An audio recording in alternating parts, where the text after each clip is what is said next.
हरे कृष्णा, राधे राधे, जय माँ लक्ष्मी। आप सभी को धनतेरस की बहुत बहुत बधाइयाँ। धनतेरस आने वाली है तो धनतेरस के दिन हमें पूजन कैसे करना है, चलिए जानते हैं। हमें जहाँ पे धनतेरस की पूजन करना है वहाँ पे इस तरह हल्दी से और या तो हम आटे से स्वास्तिक बना लेंगे या आप चौक पुर लीजिए, लाल मिट्टी आती है।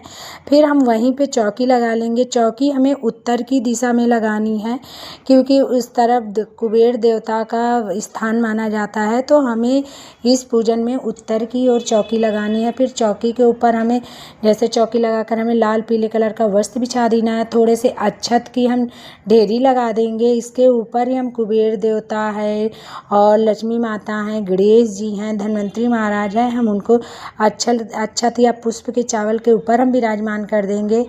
फिर आपके पास जैसे इसी में हमें कुबेर जी, लक्ष्मी जी, गणेश जी हैं तो हम उनको विराजमान कर देंगे।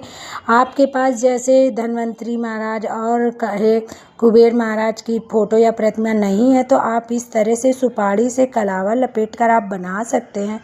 थोड़े से अक्षत रख के विराजमान कर दीजिए। इसके साथ ही में हमें चावल की अक्षत ढेरी लगाकर हम उसी में विराजमान कर देंगे धन्वंतरी महाराज की। इस दिन धनतेरस के दिन धन्वंतरी महाराज की पूजन बहुत विशेष माना जाता है। तो सर्वप्रथम हम दीपक प्रज्वलित करेंगे। हम जो भी पूजा करते हैं सबसे पहले हमें दीपक प्रज्वलित करना होता है। सभी जैसे हम कुबेर महाराज की, धन्वंतरी महाराज की, गणेश जी का पूजन करते हैं तो उनको आवाहन करते हैं। फिर इसके साथ ही में हम दीपक प्रज्वलित कर देंगे। फिर हम थोड़ा सा एक लोटे में जल लेकर हम जल की छींटे लगाकर स्नान का भाव देंगे। आपके यहाँ धातु की अगर से प्रतिमा या मूर्ति है या फोटो आप जो भी लेकर आए हैं तो आप पंचामृत से या आप दूध दही से स्नान करा सकते हैं और हमें 4 बार स्नान कराना होता है। फिर इसके साथ ही में हमें वस्त्र स्वरूपी मौली अर्पण करनी है। और हम जब अर्पण करेंगे तो हम जैसे जब अर्पण करेंगे तो हमें यह मंत्र बोलकर अवश्य अर्पण करना है, वस्त्र अर्पणाय नमः। और फिर उसके बाद आप जैसे माता रानी के लिए चुन्नी लेकर आए हैं, आप जो जो चीज़ धनतेरस के दिन लेकर आए हैं उन्हीं की सारी सामग्री की पूजा धनतेरस के दिन की जाती है। इसी दिन से लक्ष्मी माता का पूजन शुरू हो जाता है। तो फिर हम अक्षत है, चावल है, रोली से हम टीका कर देंगे। सर्वप्रथम हम गणेश जी का करेंगे, इसके बाद हम लक्ष्मी जी का, कुबेर जी का, धन्वंतरी महाराज का। इस दिन धनतेरस के दिन धन्वंतरी महाराज और कुबेर जी की और लक्ष्मी गणेश जी की पूजन करना बहुत विशेष माना जाता है। इस दिन कहते हैं आयुर्वेदिक के देवता माने गए हैं धन्वंतरी महाराज, और हम उनकी पूजन हमें धनतेरस के दिन इसलिए करनी चाहिए कि सालों साल तक हमें कुबेर जी की पूजन करनी चाहिए कि सालों साल हमारे घर में अन्न धन की कभी कमी ना हो। कुबेर देवता की हम इसलिए पूजा करते हैं और धन्वंतरी महाराज की हमें पूजन इसलिए अवश्य करनी चाहिए कि वो रोगों, जैसे आयुर्वेदिक के देवता माने जाते हैं, तो हम अन्न अपने जो भी हम आरोग्य रहे, हमारे घर में कभी रोग ना आए, इसलिए हमें इस दिन धनतेरस के दिन पूजन अवश्य करना चाहिए। फिर हम अक्षत चावल जो भी हम समर्पण कर देंगे। इसके बाद हमें फूलों में जैसे रोली है, चावल है, ये सब हम लगाकर भी चढ़ा सकते हैं या अलग से आप पुष्प चढ़ाएं। इस दिन धनिया का बहुत विशेष माना जाता है। आपके घर में धनिया है तो आप उसको मत चढ़ाइए, आप मार्केट से इस दिन धनिया अवश्य लेकर पूजन में रखें। फिर साथ ही में हमें खील बतासे का बहुत विशेष महत्व इस त्यौहार में माना जाता है प्रसाद के रूप में, तो हमें खील बतासे लगाने हैं। फिर इस दिन हमें धन्वंतरी महाराज का पूजन करना होता है। तो आयुर्वेदिक के देवता माने जाते हैं, तो उनको प्रसन्न करने के लिए आपके घर में जैसे नीम की पत्तियां हैं या तुलसी के पत्ते हैं, एलोवेरा है, नींबू है और लौंग है, इलायची है और जैसे तेज पत्ता है, आप यह सब सामग्री धन्वंतरी महाराज को इस दिन अवश्य अर्पण करें और प्रार्थना करें कि हमारे घर में कभी रोग ना हो, हमारे घर में कभी कोई बीमार ना हो।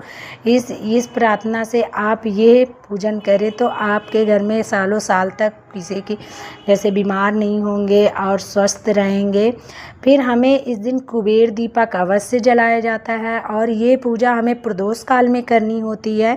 तो हम प्रदोष काल में पहले हम जैसे हम कुबेर दीपक जला देंगे, फिर यम दीपक भी जलाया जाता है इस दिन भी, या 14 के दिन आप जला सकते हैं। फिर हम इस तरह से हम बड़ा सा दीपक ले लेंगे, चारों तरफ हम बत्तियां लगा देंगे, सरसों का तेल डाल देंगे या आप तिल का तेल भी डाल सकते हैं। फिर इसके अंदर हमें कौड़ी और कुछ दक्षिणा डालनी होती है, तो हम वो जलाकर हम प्रज्वलित करेंगे। हमें इसे छूना नहीं है कुबेर दीपक को। फिर हम साथ ही में जैसे जो भी धातु के हम बर्तन लेके आते हैं, हमें वो रख कर पूजन करना है इसमें। फिर इसके साथ ही में आप चांदी या सोने की जो भी आप आभूषण लेकर आए हैं या चांदी का सिक्का लेकर आए हैं, वो पूजन में आप इस दिन अवश्य रखें, टीका करें, अक्षत चावल समर्पण करें, इस दिन उनकी अवश्य पूजन करें। फिर इस दिन धनतेरस के दिन 13 दिए जलाए जाते हैं, तो हमें 13 दीपक लेने हैं। इसके साथ ही में हमें जो भी सामग्री नहीं ला पाते हैं, रही कमियों को पूरा करने के लिए हमें दक्षिणा इस दिन अवश्य चढ़ानी है। आपके पास जितनी भी दक्षिणा हो आप वो अवश्य चढ़ाएं।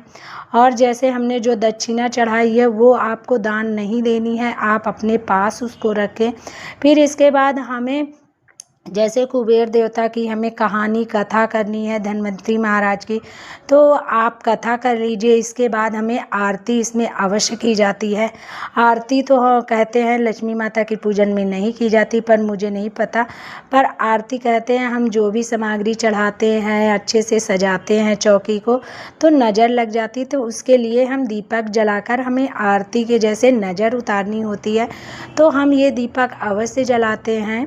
फिर इसके साथ ही में माता लक्ष्मी को पान का भोग अत्यंत प्रिय माना जाता है, तो हम पान और लौंग का भोग हम माता जी को अवश्य चढ़ाएंगे इस दिन, क्योंकि माता जी की धनतेरस से ही पूजन शुरू हो जाती है। लक्ष्मी माता की, गणेश जी की, कुबेर जी की, धन्वंतरी महाराज की इस दिन से पूजन हमें शुरू कर देनी होती है और 5 दिन तक ये पूजन चलती है, भैया दूज तक।